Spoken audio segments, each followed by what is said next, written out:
Esther chapter 8.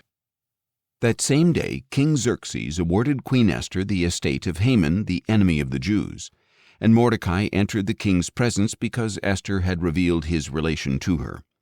The king removed the signet ring he had recovered from Haman and presented it to Mordecai, and Esther appointed Mordecai over the estate of Haman. And once again Esther addressed the king.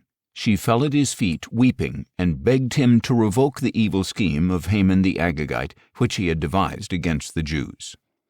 The king extended the gold scepter toward Esther, and she arose and stood before the king. "If it pleases the king," she said, "and if I have found favor in his sight, and the matter seems proper to the king, and I am pleasing in his sight, may an order be written to revoke the letters that the scheming Haman son of Hammedatha the Agagite wrote to destroy the Jews in all the king's provinces. For how could I bear to see the disaster that would befall my people? How could I bear to see the destruction of my kindred?" So King Xerxes said to Esther the queen and Mordecai the Jew, "Behold, I have given Haman's estate to Esther, and he was hanged on the gallows because he attacked the Jews. Now you may write in the king's name as you please regarding the Jews, and seal it with a royal signet ring. For a decree that is written in the name of the king and sealed with the royal signet ring cannot be revoked." At once the royal scribes were summoned, and on the 23rd day of the 3rd month, the month of Sivan, they recorded all of Mordecai's orders to the Jews and to the satraps, governors, and princes of the 127 provinces from India to Cush, writing to each province in its own script, to every people in their own language, and to the Jews in their own script and language. Mordecai wrote in the name of King Xerxes and sealed it with the royal signet ring. He sent the documents by mounted couriers riding on swift horses bred from the royal mares.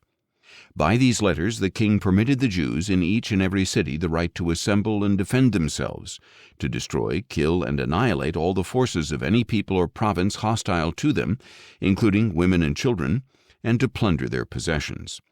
The single day appointed throughout all the provinces of King Xerxes was the 13th day of the 12th month, the month of Adar.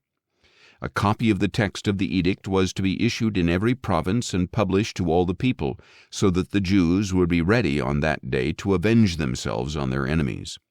The couriers rode out in haste on their royal horses, pressed on by the command of the king, and the edict was also issued in the citadel of Susa.